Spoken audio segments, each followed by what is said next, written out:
경북 고령군 성주군 칠곡군 출신 정의용 국회의원입니다. 먼저 추경호 경제부총리님께 질문 드리겠습니다. 네. 앞선 질의에서 대통령실 이전 관련해 가지고 전용 이야기들이 나왔었는데 제가 보기에는 이제 우리 경제부총리께서 관련 부처들을 모아서 대통령실 이전 비용과 관련해서 한번 좀 전체적으로 보고 필요한 게 부족한 게 어떤 건지 그럼 정리할 필요가 있다는 생각도 들긴 합니다. 이 사안에 대해서 우리 경제부총리님 견해가 어떠신지 여쭤보겠습니다. 예, 현재 뭐 예비비 집행과 관련해서는 그 당시 긴급하게 필요한 부분에 관해서 지출토로 그렇게 승인을 한 거고, 그다음 각 부처가 추가적으로 대통령실 직접 이전보다는 집무실 이전 외에 각 부처가 관련 절차에 따라서 전용하는 것은 뭐 각 부처의 여러 가용 재원을 보고 관련 규정에 따라서 전용 절차를 진행해서 집행하고 있는 것으로 그렇게 알고 있습니다. 예, 혹시 추가적으로 또 필요한 게 있을 수 있으니까요. 예, 미리 한번 사전적으로 다 모으셔서 또 추가적인 비용 재원을 좀 확인을 해서 좀 미리 좀 밝히고 하는 것도 좋은 방법일 것 같습니다. 관계부처가 한번 같이 보도록 하겠습니다. 예. 그럼 문체부 장관님께 질문을 드리겠습니다. 지난 얘기 첫날 질의에서도 뭐 몇 번 질의가 나왔습니다만은 네. 우리 청와대 개방을 두고 예, 뭐 우리 대통령님의 원칙과 철학도 없는 조치였다 이런 비판적 의견이 있었습니다. 저는 전혀 동의하지 않습니다만은 그래서 우리 청와대 개방의 의미가 무엇인지 장관님께 질의드리겠습니다. 네, 청와대는 1948년부터 2022년까지 74년간 대통령 집무실교 숙소로 쓰이면서 권위주의 정치 문화의 상징이었습니다. 청와대 개방은 제왕적 정치 문화와 결별하겠다는 윤석열 대통령의 역사적 결단의 산물입니다. 그것은 낮고 열린 자세로 국민만 바라보겠다는 리더십 의지의 표출이라고 생각합니다. 또한 청와대는 이 국민과 함께 문화 번영의 시대를 열겠다는 의미가 있습니다. 청와대 안에는 대통령 역사, 문화예술, 수목원, 전통문화재가 있는 거대한 복합 공간입니다. 그런 의미가 있습니다. 예. 자료를 좀 보시겠습니다. 화면을 좀 보시겠습니다. 역대 정부에서도 대통령 집무실을 이전하기 위해서 많은 노력을 했습니다. 잘 아시겠습니다만은 김영삼 대통령, 김대중 대통령, 이명박 대통령, 그리고 18대 대선에서는 당시 안철수 후보, 당시 문재인 후보, 19대 대선에서는 당시 문재인 대통령이 후보 시절에 광화문 대통령 시대를 공략했지만은 여러 가지 문제 경호 비용 문제를 따지면서 집무실 이전을 보류했습니다. 그런데 우리 윤석열 대통령께서 결단을 내리셔서 이 제왕적 권력의 상징인 청와대를 국민에게 돌려드려야 된다. 우리 문체부 장관님께서 말씀하신 것처럼 일하는 정부, 소통하는 정부를 만들어야 된다는 철학과 원칙을 가지고 청와대를 개방한 것입니다. 맞습니까? 예, 그렇습니다. 우리 청와대 개방 관련해서 국민들한테 만족도 조사를 한번 해보신 적이 있습니까? 네, 보시다시피 이 문화재청에서 7월에 했는데요. 89.1%가 만족을 한다고 이야기를 했습니다. 그 다음 화면을 보시면 87.5%가 타인에게도 청와대 관람 추천할 의향이 있느냐 했을 때 그렇다라고 대답을 했습니다. 이게 7월 조사인데요. 이 이후에 지금 8월 말인데 이 이후에도 청와대 관람에 대한 만족도 조사를 따로 한 적이 있습니까?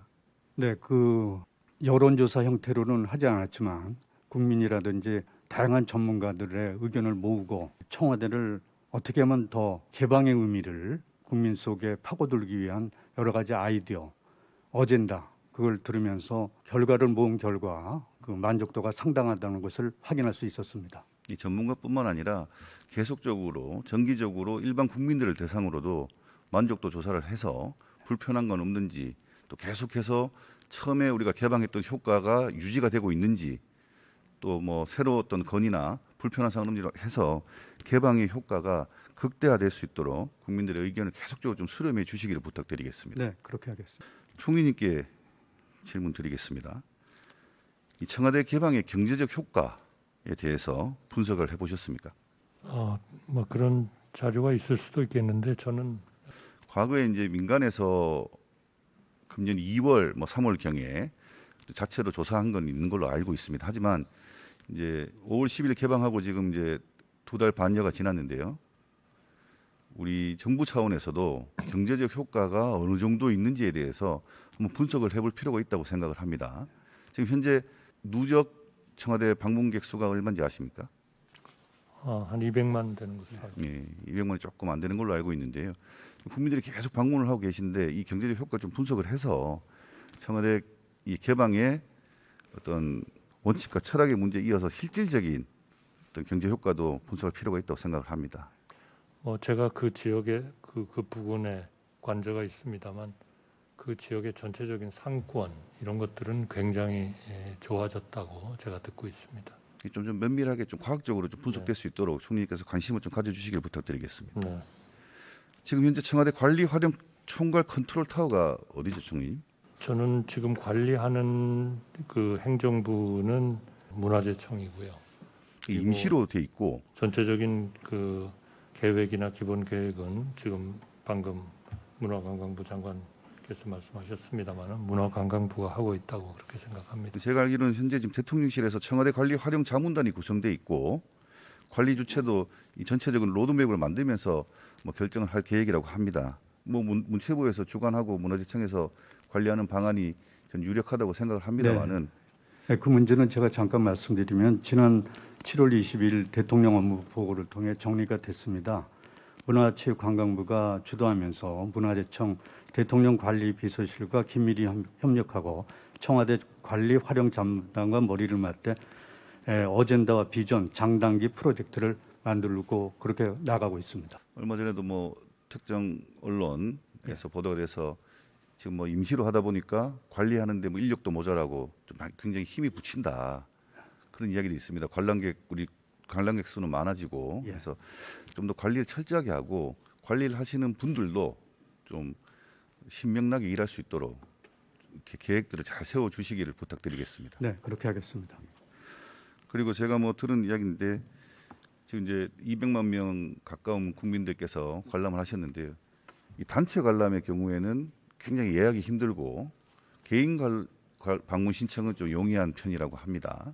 네, 그래서 이게 좀 융통성 있게 단체 관람이 안 되면 이 여유분을 개인 관람의 여유분을 좀 단체로 좀 돌려서 많은 국민들이 방문할 수 있도록 좀 융통성을 좀 찾아주시길 부탁드리겠습니다. 뭐 네. 단체 관람이 많아서이기도 하겠고 또 미리 뭐 선 예약을 할 수도 있고 여러 가지 뭐 이야기들이 있을 텐데요.